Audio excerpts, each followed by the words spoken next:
네, 몸이 불편하지 않으시면 우리 다 같이 일어나셔서요. 우리 하나님 말씀 같이 받들도록 하겠습니다. 빌립보서 1장 27절부터 30절 말씀입니다. 제가 먼저 읽도록 하겠습니다.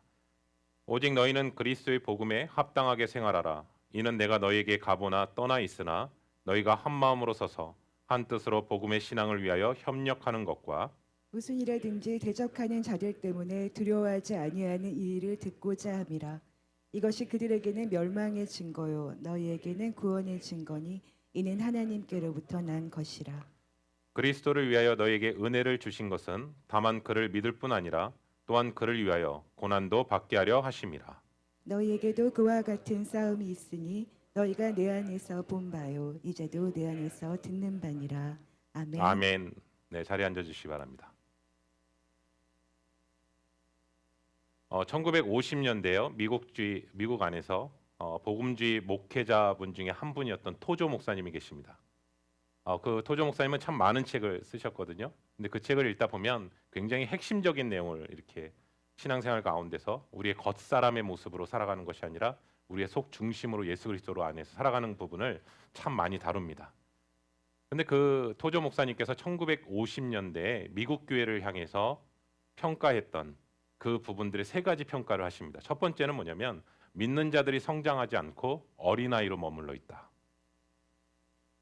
두 번째는요, 믿는 자들이 섬기지 않고 교회에서 구경만 한다.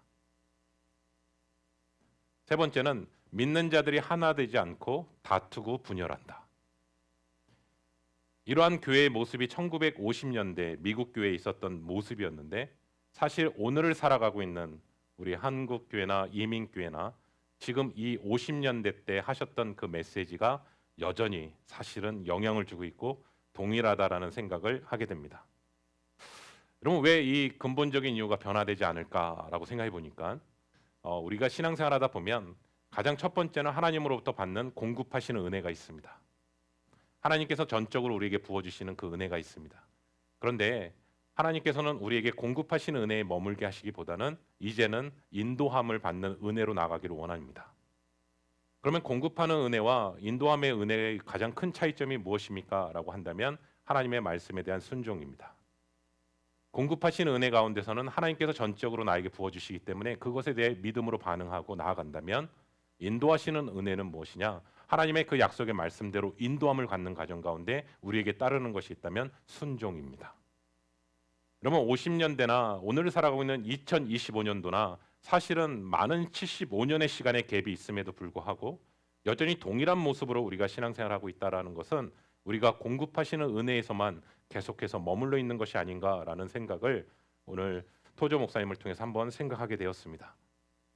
오늘 성경은 우리에게 빌립보서를 통해서 주신 말씀은요, 저는 빌립보 교회에게만 주신 말씀이 아니라 저희 형제사랑교회를 향한 주신 말씀이라고 생각하고 또 형제사랑교회에 함께하고 계시는 우리 성도님들 한 분 한 분에게 주시는 하나님의 말씀이라고 생각합니다.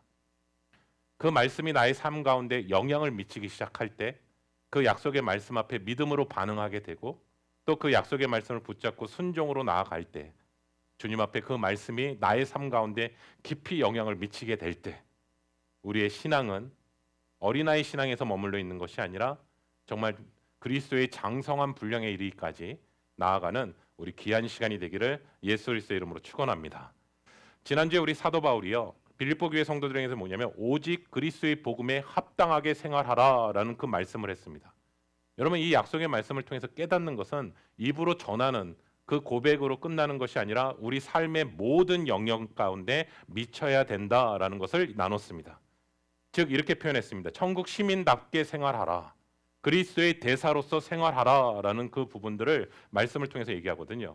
그렇다면 빌립보서 1장 27절 그 말씀 가운데 어떻게 이러한 삶을 살아갈 수 있죠? 라는 그 질문 앞에서 사도 바울은 가장 중요한 핵심적인 한 가지 부분을 얘기하고 두 가지 행동적인 부분을 27절 안에 담겨져 있다는 것을 볼 수 있습니다.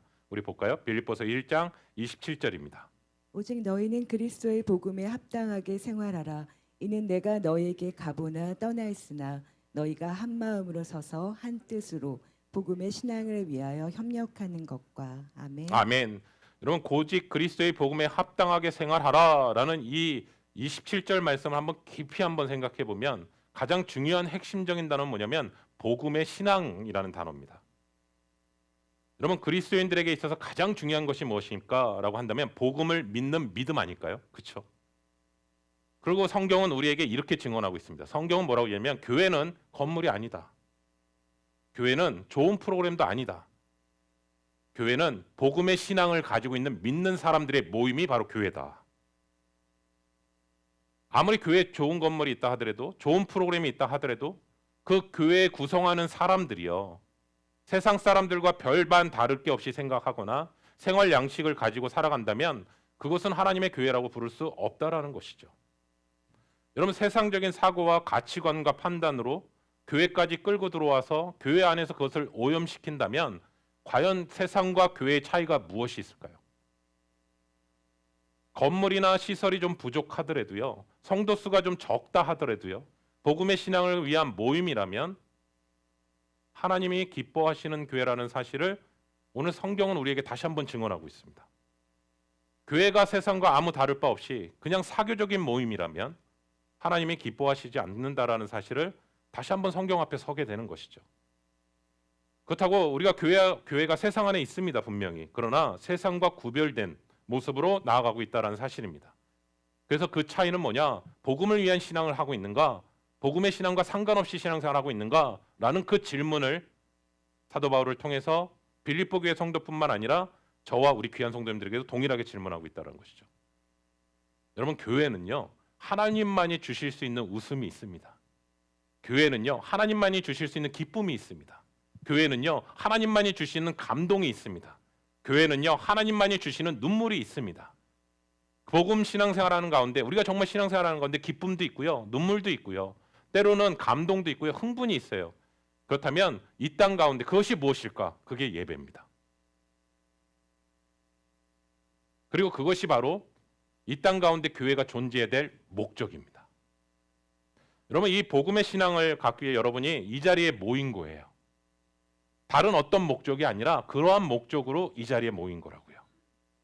요한복음 3장 16절에 보면 하나님이 세상을 이처럼 사랑하사 복음의 시작은 하나님의 사랑으로 시작됐다라는 거예요.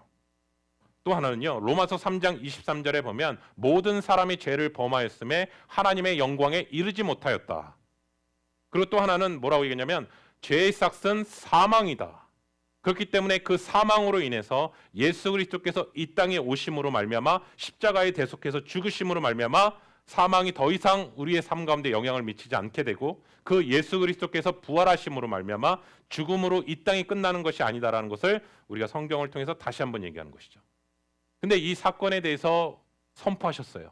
근데 그것을 영접하는 자마다 하나님의 자녀가 되는 권세를 주시는 것이고 그 영접하지 않음으로 말미암아 영원히 멸망되는 자리까지 나아간다라는 것이 성경을 통해서 우리에게 말씀하신 것입니다. 그래서 우리가 사복음서를 읽다 보면 그리스도의 죽으심과 그리스도의 부활하심으로 끝나는 것이 아니라 그것을 믿음으로 고백하고 영접한 자들에게는 복음의 신앙으로 살아가는 것임을 사도행전을 통해서 우리가 읽고 있는 빌립보서를 통해서 또 믿음의 선진들이 그러한 삶으로 나아갔던 것을 오늘 말씀을 통해서 우리에게 분명히 얘기하고 있습니다. 그렇기 때문에 우리는요. 이 땅 가운데 삶으로 끝나는 것이 아니라 영원히 사는 것임을 성경은 우리에게 다시 한번 증언하고 있습니다. 그렇다면 이러한 복음의 신앙을 갖기 위해서 우리가 해야 될 첫 번째 일은 뭐냐? 한 마음으로 서는 것이고 두 번째는 한 뜻으로 협력하는 것이다. 우리 볼까요? 빌립보서 1장 27절입니다. 오직 너희는 그리스도의 복음에 합당하게 생활하라. 이는 내가 너희에게 가보나 떠나 있으나 너희가 한 마음으로 서서 한 뜻으로 복음의 신앙을 위하여 협력하는 것과. 아멘. 아멘. 성도 여러분, 우리가 이 27절 말씀을 읽으면서 이런 마음 들지 않으셨어요? 한 마음이랑 한 뜻이랑 별 차이 없는 거 아닌가? 왜 굳이 이 단어가 한 마음이나 한 뜻 별 차이 없을 것 같은데 그런데 사도 바울은요. 이 한 마음이나 한 뜻이나 전혀 다른 의도로 사용하고 있습니다. 먼저 한 마음으로 서서라는 그 단어는요. 쉽게 말하면 함께 사역을 위해 언제든 나아갈 준비를 하라는 의미입니다. 여러분 한번 생각해 보세요. 성경은 한 마음으로 서서라는 단어를 사용하고 있었어요. 다시 말하면 한 마음으로 앉아라는 단어를 사용하지 않고 있어요. 우리가 다 한 마음일 수 있는데요. 한 마음으로 앉아 있는 상태라면, 또 한 마음으로 누워 있는 상태라면 그러한 의미의 단어가 아니다라는 것을 사도 바울은 분명히 얘기합니다. 그러면 여기서 더 큰 의미는 뭐냐면, 우리가 지난번에 같이 나눴지만 빌립보 도시는 로마 군인들이 퇴역한 도시였기 때문에 군사 용어가 참 많거든요. 그래서 사도 바울은 빌립보 교회를 바라보면서 그곳에 있는 군사 용어들을 복음과 연결하는 단어로 사용하고 있어요. 한글 성경에서는 한 마음으로 서서라는 단어를 번역하고 있는데, 이 단어의 헬라어적인 의미의 표현은 이런 뜻입니다. 여러 사람이 팀을 이루어 팔을 서로 끼거나 어깨 동무를 해서 하나로 뭉쳐 있는 상태, 그 상태가 한 마음에 서서라는 단어의 뜻입니다. 여러분 이렇게까지 얘기해도 좀 그렇게 크게 이해 안 되는데 한번 예를 들어볼게요. 사진 한번 보여주시겠어요? 혹시 기억나시나요? 예. 제가 학교 다닐 때는 국민학교였습니다. 우리 지연 집사님은 초등학교인가요? 네. 세대 차이가 느껴지죠. 우리가 항상 운동회 때 여러분 기억나세요? 5학년, 6학년 정도 되면 기마전을 꼭 합니다. 그래서 청군, 백군을 나눠서 합니다. 참 심플했어요. 모자가 안으로 접히면 청색이고요, 밖으로 하면 흰색입니다. 그 청군, 백군에 나누는 기준은 짝수는 백군이고요, 홀수는 청군입니다. 그래서 국민학교 다니는 가운데서 내가 청군일 때도 있었고 백군일 때도 있습니다. 그러면 이 기마전 자세, 이 자세를 보시면 4명이 한 팀을 이루거든요. 그리고 그 개인의 역량도 중요하지만 팀워크가 먼저 중요하죠. 그리고 맨 위에 올라탄 아이가 꼭 모자를 씁니다. 그래서 상대방과 싸울 때 모자를 뺐으면 이기는 거고요, 그 상대방 기마를 무너뜨려 버려도 이기는 겁니다. 그래서 저는 항상 맨 앞에 섰었어요. 저도 옆에 이렇게 하고 싶은데 저는 무조건 맨 앞이더라고요. 그래서 5학년 때 이제 기마전을 처음 이제 학교에서 초등학교 때 하니까 열심히 이렇게 했어요. 그런데 어느 순간 이게 뭐 뒤에서 실갱이 하는데 이거 하루 종일 걸리는 거예요. 그래서 이거 안 되겠다 싶어서 6학년 때는 전략을 바꿨습니다. 왜냐하면 저도 두 팔을 쓸 수 있거든요. 그래서 앞에 부딪히면 그거를 자꾸 무너뜨리는 거예요. 예, 수동적으로 하지 않고 같이 가서 나도 싸우는 거예요. 그리고 간지럼 피우기도 하고 꼬집기도 하고 넘어뜨리기도 하고. 그리고 결국은 이렇게 하게 되거든요. 그런데 이러한 광경 있잖아요. 이 4사람이 팀을 이뤄서 하는 한 마음으로 서서라는 그 단어 표현이 기마전의 표현입니다. 바울은 교회가 어떠한 마음가짐으로 함께 해야 되는지를 강조하고 있는 겁니다. 두 번째는요, 한 뜻으로 협력한다라는 것은 뭐냐면 같은 정신을 위해 협력한다는 뜻입니다. 이 장면의 기마전을 통해서 한번 예를 들어볼게요. 한 뜻으로 협력한다라는 건 뭐냐면, 양 옆에 잡고 있는 아이가 있잖아요. 어깨. 그 양 옆에 잡고 있는 아이가 서로가 사이가 안 좋다면, 서로가 만약에 기마전엔 지금 참여하고 있는데 서로 상대방을 향해서 서로가 뭉쳐있지 않는 상태라면 한 팀으로 한 목표로 나아갈 수 있을까요? 위에 있는 애 타였는데 나 너무 힘들어. 그래서 빼버리게 된다면 도중에 기울어져서 넘어지게 되겠죠. 그리고 난 내 옆에 있는 애 너무 싫어. 그래서 난 그냥 대충 할 거야 라고 한다면 한 목표를 향해 나아갈 수 없겠죠. 이 장면을 통해서 교회 안의 구성원들의 마음이 하나 되지 않을 때 아무런 힘을 발휘하지 못합니다. 때문에 바울은요, 빌립보서 4장 2절에 이렇게 얘기합니다. 볼까요? 내가 유오디아를 권하고 순두개를 권하노니 주 안에서 같은 마음을 품으라. 아멘. 아멘. 빌립보 교회 안에 유오디아와 순두개라는 두 여성 지도자가 있었습니다.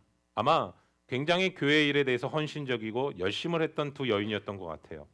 그런데 이 교회에 대한 그 문제는 뭐였냐면 서로 열심히 부딪히는 거예요. 그러니까 서로를 인정하지 않는 것이죠. 저는 처음에 이거를 보면서 유오디아 순두개 두 사람의 문제가 아닐까라고 생각했는데, 가만히 유심히 보니까 두 사람의 문제가 아닐 것 같아요. 왜냐하면 유오디아를 따르는 사람이 있을 것 같고요, 순두개를 따르는 사람이 있을 것 같아요. 그러다 보니까 서로 간의 분쟁과 시기와 질투가 교회 안에 그룹을 져서 서로 간에 그 상황까지 펼쳐진 것이죠. 왜냐하면 사도 바울이 이 문제에 대해서 너무나 심각하게 여겨서 이렇게 얘기합니다. 4장 3절에 복음에 나와 함께했던 저 여인들을 도우라라고 얘기하거든요. 그들이 믿음이 없는 사람들이 아니라 누구보다도 열심히 교회를 섬겼던 사람들인데 그 안에서 너무나 분쟁이 일어나고 갈등이 일어나게 되니까 형제들로 하여금 거기서 도우라라고 얘기합니다. 가만히 보니까 예수님도 이렇게 말씀하셨거든요. 스스로 분쟁하는 나라마다 황폐해질 것이고 스스로 분쟁하는 동네나 집마다 서지 못한다. 이 약속의 말씀처럼 사단은요, 우리로 하여금 분열을 시키게 되고 스스로 자멸하기를 원하거든요. 그런데 만약에 교회가 자멸하진 않아요. 그런데 그 상황 속에서 그리스도인들이 복음을 위해 함께 가지 못하도록 서로 간에 분쟁을 일으키는 것이죠. 그러다 보니까 오늘 말씀 가운데서 우리에게 다시 한번 있는 것은 첫 번째는 우리가 하나님의 성령 안에서 우리의 생각을 복종해야 합니다. 철저하게 하나님의 주되심에 대해서 복종해야 되고 또 하나는 성령 안에서 연합해야 됩니다. 공동체가 하나됨을 추구하기 위해서는 내 이익과 취향이 중요한 거 아닙니다. 세상은 오히려 얘기합니다. 이익과 취향에 따라 나뉘게 됩니다. 그런데 교회는요, 그리스도 안에서 하나됨을 통해서 그리스도의 그 복음이 아름답게 드러나는 것입니다. 여기서 협력하다라는 단어조차도 사도 바울이 군사용어로 사용하고 있더라고요. 로마 군대는요, 항상 삼각편대로 편중합니다. 그래서 제일 먼저 싸우는 부대가 누구냐면 예비역들입니다. 그래서 제일 먼저 앞에 나와서 싸우거든요. 그 다음에 중간 두 번째 그룹의 열은요, 그 다음으로 잘 싸우는 부대가 서게 됩니다. 그리고 제일 마지막에 세 번째 부대는요, 로마 군사 중에 최정예 부대가 서게 됩니다. 그러니까 전쟁 중에 있을 때 제일 먼저 나가는 사람들이 로마 시민권을 얻기 위해서 온 사람들이겠죠. 그러니까 당연히 죽음에 있어서 가장 가까이 있는 사람들이죠. 그 다음에는 로마 군대 병사고요. 세 번째가 최정예 부대입니다. 그런데 이 삼각편대에 있어서 가장 약점이 있대요. 그 약점이 뭐냐면 1열과 2열이 바뀌는 텀이요. 요 사이의 틈이 벌어질 때 가장 약점이 있대요. 또 2열에서 3열로 바뀌는 텀이요. 그래서 로마 군사들이 가장 많이 훈련하는 것 중에 하나가 1열에서 2열로 바뀌는 거, 2열에서 3열로 바뀌는 훈련을 가장 많이 훈련한다고 합니다. 마찬가지입니다. 복음의 신앙을 위해서 지금 한 마음으로 밀착해서 팔짱을 끼고 기마전뿐만 아니라 이 열이 바뀌는 가운데서도 틈을 주지 않고 바로 나아가는 것을 보게 되거든요. 교회 안에서 가장 큰 위기는 리더십이 체인지될 때거든요. 또 우리가 신앙생활하다 보면 어느 사람이 앞설 때가 있고 어느 사람이 뒤로 밀려날 때 있어서 서로 불협화음이 일어나기 시작하거든요. 근데 성경은 이렇게 얘기하거든요. 예를 들면 아굴라와 브리스길라를 얘기한다면 사도행전의 전반전에 있어서는 아굴라 이름이 먼저 나와요. 남편 이름이. 그런데 중반전에 있어서부터는 브리스길라가 앞으로 나옵니다. 그리고 후반전의 끝까지 갈 때도 브리스길라와 아굴라 부부라고 얘기를 해요. 맞습니다. 우리가 신앙생활하다 보면 어떤 일에 있어서 누군가가 앞섰을 때가 있어요. 근데 이것을 통해서 서로 갈등이 일어나는 것이 아니라 그 부분에 있어서도 하나님의 나라를 위해서 같이 협력해 나가는 것을 얘기하는 것이죠. 그래서 로마 배경사를 다뤘던 코바디스라는 영화를 유심히 보시면 로마 병사가 자기의 몸보다도 큰 방패를 제일 앞에 딱 찍죠. 그리고 그 다음 사람들이 일렬로 딱딱딱딱 맞춰서 움직이거든요. 그래서 그 장면을 통해서 사도 바울이 얘기한 거예요. 협력하라. 이 단어를 사용한 거예요. 만약에 이것을 찍었는데 옆에 사람들이 우왕좌왕하고 균형을 잘 잡지 못하게 되면 협력할 수 없다라는 것을 얘기하는 것이죠. 왜요? 교회는 하나님의 군대이기 때문에 그렇습니다. 저는 우리 귀한 성도님들이랑 계속 나눴지만 우리가 하나님의 자녀라는 단어도 성경에서 많이 사용하지만 훨씬 더 많이 사용되는 단어는 그리스도의 군사라는 단어입니다. 저는 우리 귀한 성도님들에게 하나님의 나라를 이루어가는 과정 속에서 그냥 이렇게 되는 것이 아니라 서로 팀워크를 마치고 함께하고 우리가 하나님 앞에 부름받은 백성이라는 사실을 통해서 우리의 목적과 우리의 방향성과 더 나아가서 우리의 편안함을 주기 위해서 모인 것이 아니다라는 것을 사도 바울은 오늘 이 군대 용어를 통해서 다시 한번 얘기합니다. 주님 분명히 얘기했습니다. 너희는 세상의 빛과 소금이다. 여러분, 세상은 어둡습니다. 근데 어두운데 우리도 계속 어두운 자리에 있으라고 말씀하시지 않습니다. 그 안으로 들어가라고 얘기합니다. 아무리 어두워도요, 촛불의 한 빛으로 그 어둠을 밝힐 수 있습니다. 그리고 아무리 썩어도요. 그리스도인들의 소금과 같은 역할을 한다면 부패함을 멈추게 할 수 있습니다. 그렇기 때문에 우리가 그거 놓치지 않았습니다. 그래서 오늘 이 사도 바울을 읽으면서 아니 왜 이렇게 군대 용어를 많이 사용하지? 왜 생활 규범 이렇게 해야 된다고 하지? 아, 왜 이렇게 힘든 것만 자꾸 얘기하지? 왜 나한테 자꾸 이렇게 부담스러운 얘기만 하지? 아니요. 또 하나 놓치지 말아야 되겠습니다. 훈련이 세면 셀수록, 강도가 세면 셀수록 뭐가 생기는지 아세요? 전우예요. 같이 훈련을 받고 같이 열심히 하다 보면 상대방과 적과 싸웠을 때 나의 편인 사람이 포로로 가거나 끌려가게 되면 적진을 향해 함께 가서 싸우는 것이 전우회 아닌가요? 그리고 그 사람을 끌어내기 위해서 최선을 다해서 하는 게 전우회 아닌가요? 그래서 저는 어떤 목사님이 이런 얘기 표현하셨는데 우리 아내입니다라고 하시는 분이 있고요. 그 사모님을 소개할 때. 또 어떤 분은 우리 나와 함께하는 사모입니다라고 소개하는 분이 있고 또 어떤 분은 나와 함께 교회에서 동역자입니다. 이렇게 얘기하시는 분 있고 어떤 분은 전우회입니다. 신앙생활 하는 가운데 피도 흘리고 땀도 흘리고 눈물도 흘리고 여러 가지 어려운 상황이 있지만 우리가 함께 그리스도 안에서 전우회입니다. 우리 상대방 배우자들을 어떻게 바라보고 계십니까? 네. 치열하게 싸움하는 걸로만 전우회가 아니라 그리스도 안에서 함께 나아가는 그 부분들을 얘기합니다. 그래서 교회는 우리가 그리스도 안에서 전우회가 있어야 됩니다. 작업대 인사하겠습니다. 당신은 나의 전우회입니다. 네. 제일 많이 하는 내용이 이거잖아요. 에휴, 이 인간아, 내가 당신은 나의 십자가야. 이런 얘기만 하시는데 그 십자가가 아니라 전우회입니다. 전우회. 함께 하나님의 나라를 위해서 같이 나아가는 것이죠. 또 하나는요. 그리스도의 복음에 생활하다 보면 가장 필요한 핵심 단어가 오늘 성경에서 얘기합니다. 고난입니다. 우리 볼까요? 빌립보서 1장 29절입니다. 그리스도를 위하여 너에게 은혜를 주신 것은 다만 그를 믿을 뿐 아니라 또한 그를 위하여 고난도 받게 하려 하심이라. 아멘. 저는 29절 말씀을 계속 이렇게 말씀을 되새기고 또 깊이 생각하면 이런 마음이 들더라고요. 우리가 정말 하나님의 백성이고 하나님의 나라의 시민으로서 이 땅 가운데 살아가는데 고난이 없을 수 있을까? 성경은 분명히 우리에게 이 세상을 권중 권세를 잡고 있는 사람이 사단이라고 분명히 얘기하고 있는데 우리가 정말 하나님의 사람으로서 살아간다면 이제는 사단에 속한 자가 아니라 하나님의 영광을 위해서 하는 것이라면 사단이 가만히 두겠을까? 그런데 또 하나는 이 고난을 향해서 우리 그리스도인들이 영적인 해석이 중요하다는 사실도 또 오늘 본문 말씀을 통해서 보게 되거든요. 하나님의 우리에게 주신 은혜가 너무 크잖아요. 하나님의 은혜를 생각할 때마다 정말 눈물이 흐르고 정말 하나님 나 같은 자를 살리셨구나. 나 같은 자를 하나님께서 끝까지 붙잡아 주셨구나. 그것을 통해서 믿음이라는 것을 고백하게 되거든요.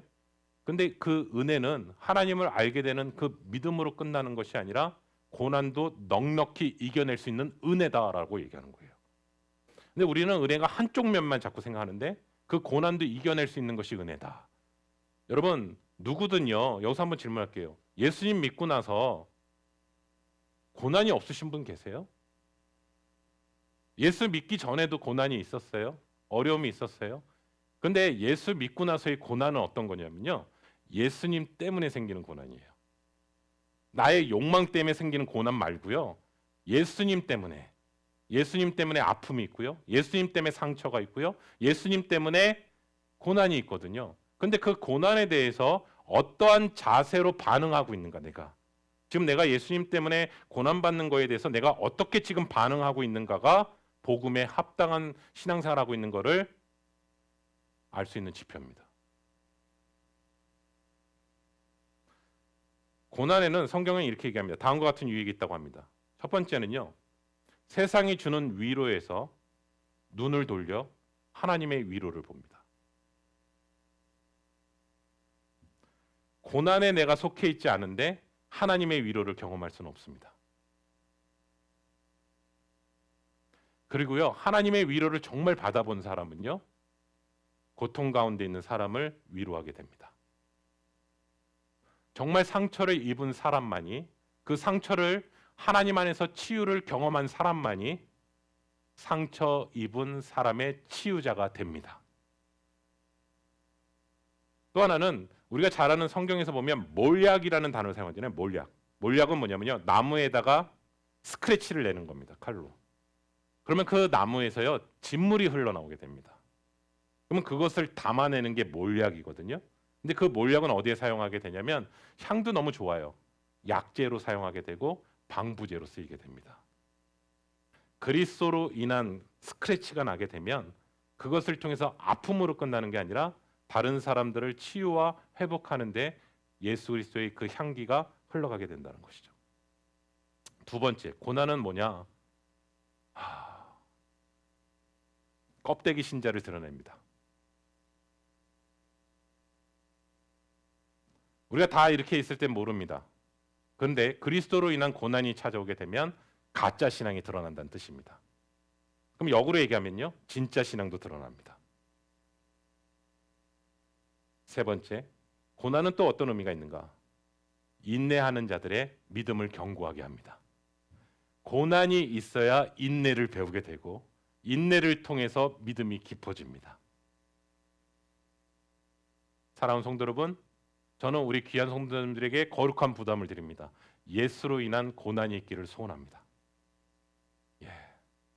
예수로 인한 편안함만 추구하지 마시고 예수로 인한 고난이 있기를 소원합니다. 그 이유는 네 번째 이유 때문입니다. 그 모습을 통해서 믿음에 본받는 자로 세워지기 때문에 그렇습니다. 사도 바울이 이런 말씀하시잖아요. 내가 그리스도를 본받듯이 너희도 나를 본받으라. 여러분 이 말씀을 오해하지 마셨으면 좋겠습니다. 야, 참 사도 바울도 교만하다. 어떻게 자기 모습을 본받으라고 얘기하지? 한글 성경을 읽다 보면 이런 오해를 하는데 그 원문의 뜻은 이런 뜻입니다. 내가 그리스도를 향해 쫓아가는 그 마음을 너희도 그리스도를 쫓아가는 그 마음으로 본받으라는 뜻입니다. 그래서 한 사람이 믿음으로 세워지게 되면 가정 안에서나 여러분 처해 있는 환경 속에 여러분의 모습을 통해서 믿음에 본받는 모습들이 세워지기 시작합니다. 가만히 돌아보십시오. 내가 하나님 앞에 그 믿음 안에 그래서 우리가 복음을 위해서 가장 표현하는 건 뭐냐면 주님을 정말 알면 알수록 내 욕심을 내려놓게 되고 내 뜻을 내려놓게 되고 내 편함을 내려놓게 됩니다. 그럼 또 반응이 이렇게 합니다. 야, 너무 손해 아니야? 왜 굳이 그렇게까지 해야 돼? 근데 그렇게 내려놓는 사람들의 공통점이 하나 있더라고요. 하늘의 상급을 보기 때문에 그렇습니다. 그리고 우리 안에 그리스도 안에 더해지는 고난과 고통은요. 우리 안에 그리스도의 성품을 빚어지도록 하는 시간입니다. 그래서 성령의 열매 가운데 사랑은 언제나 오래 참고를 시작합니다. 사랑하는 성도 여러분, 그렇기 때문에 우리가 지난주에 나눴던 그리스도의 향기, 그리스도의 편지 이 단어 속에는 그리스도의 고난이 담겨져 있다라는 사실을 보게 됩니다. 근데 사도 바울은요. 여기까지만 해도 우리에게 너무나 충격인데 한 단계 더 나아가는데요. 뭐라고 했냐면 그리스도의 남은 고난에 나는 동참하는 특권을 누렸다. 네. 오늘 말씀 보니까 28절에 이렇게 얘기합니다. 볼까요? 빌립보서 1장 28절입니다. 무슨 일에든지 대적하는 자들 때문에 두려워하지 아니하는 이 일을 듣고자 함이라. 이것이 그들에게는 멸망의 증거요 너희에게는 구원의 증거니 이는 하나님께로부터 난 것이라. 아멘. 너희를 핍박하고 너희를 역경 가운데 집어넣는 그 사람들에 대해서 두려워하지 마라. 그리고 너희 삶 속에 일어나는 고난과 역경 가운데 오히려 뭐라고 했냐면 담대히 서 있어라. 네. 그것을 통해서 너희는 구원받은 증거다. 그것은. 그런데 너희를 핍박과 고난 가운데 집어넣었던 그 사람들에게 있어서는 멸망의 증거다. 때문에 우리가 그리스도인들에게 있어서 복음에 합당하게 하늘에 속한 사람으로서 당당하게 담대함으로 그 위치 서 있어라.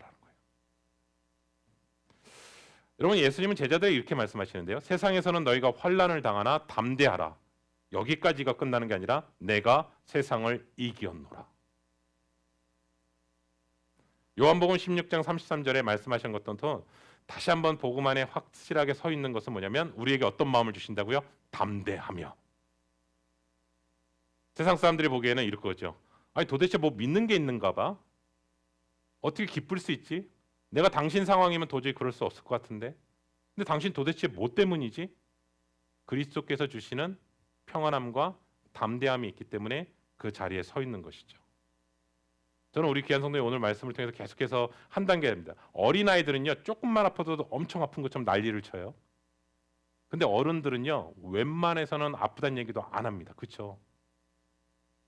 저보다도 저 위에 어르신분들은 더 그러실걸요. 웬만해서는 아프다는 얘기도 잘 안 하십니다. 오히려 당당하게 그 자리에 서 있는 것을 보게 됩니다. 그런데 오늘 말씀하는 내용입니다.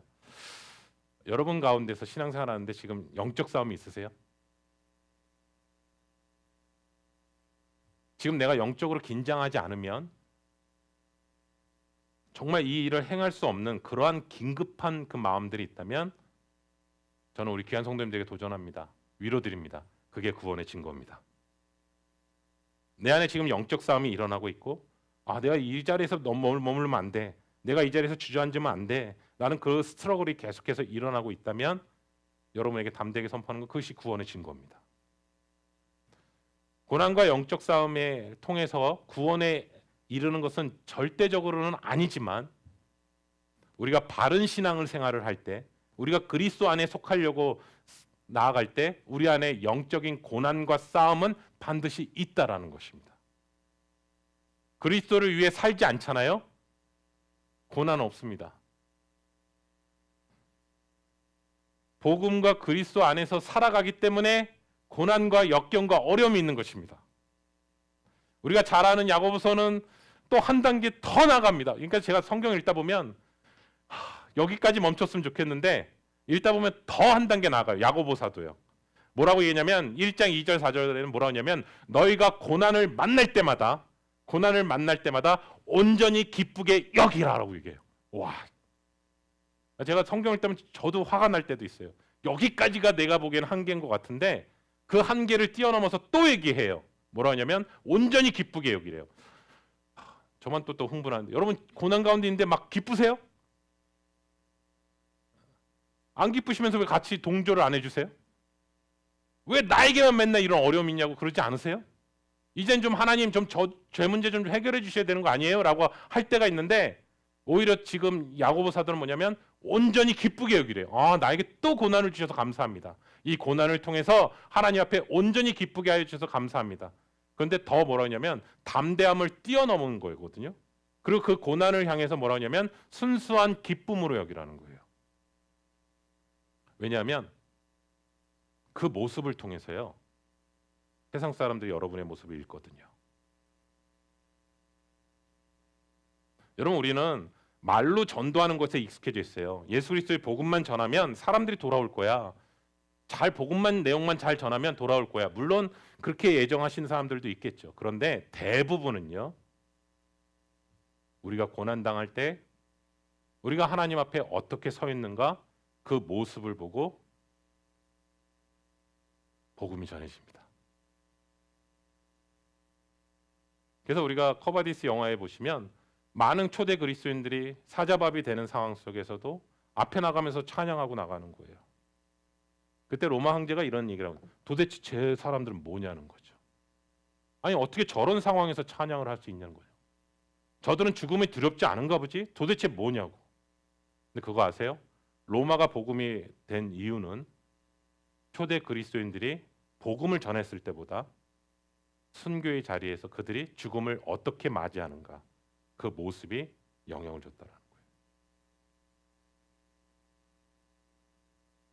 사랑하는 성도 여러분, 오늘 말씀을 통해서 저도 우리 형제사랑교회가 교회로 모여야 되는 것도 맞습니다. 그런데 흩어지기도 해야 됩니다. 하나님을 찾고 구하며 이 자리에서 하나님 앞에 나아가는 것 중요합니다. 또 하나는요.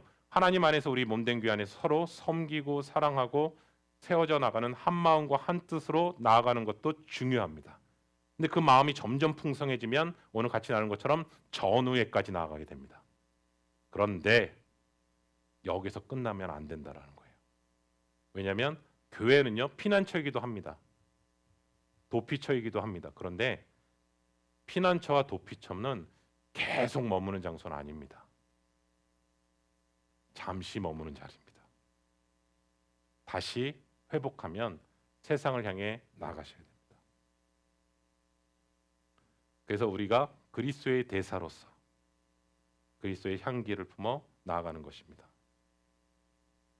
오늘 이 말씀이 처음 시작했던 토조 목사님이 1950년대 미국 교회를 향한 그 권면의 말씀으로 끝나는 것이 아니라 오늘 이 빌립보서 1장 27절부터 30절의 이 말씀을 우리 형제사랑교회 저와 우리 귀한 성도님들에게 그대로 하나님의 말씀 안에서 하나가 되어 협력하여 하나됨을 추구하며 나아갈 때 세상이 우리의 모습을 보고 주께로 돌아오는 그러한 역사가 있기를 소원합니다. 우리 귀한 성도님들 가운데 혹시 고난이 있으세요? 혹시 신앙생활하는 건데 영적 싸움이 계속 일어나고 있으세요? 저는 우리 귀한 성도님들 이렇게 위로하고 싶습니다. 하나님이 함께 하신다는 증거입니다. 그리고 그 모습을요 하나님이 너무 귀하게 보실 거라고 생각합니다. 그리고 그것이 우리 귀한 성도님들이 잘 신앙생활하고 있다라는 증거입니다. 근데 반면에 아무 느낌이 없고 신앙생활 하세요? 그러면 우리가 지금 어디에 말씀 앞에 서 있는가를 오늘 말씀을 통해 다시 한번 돌아보시기를 예수 그리스도의 이름으로 축원합니다.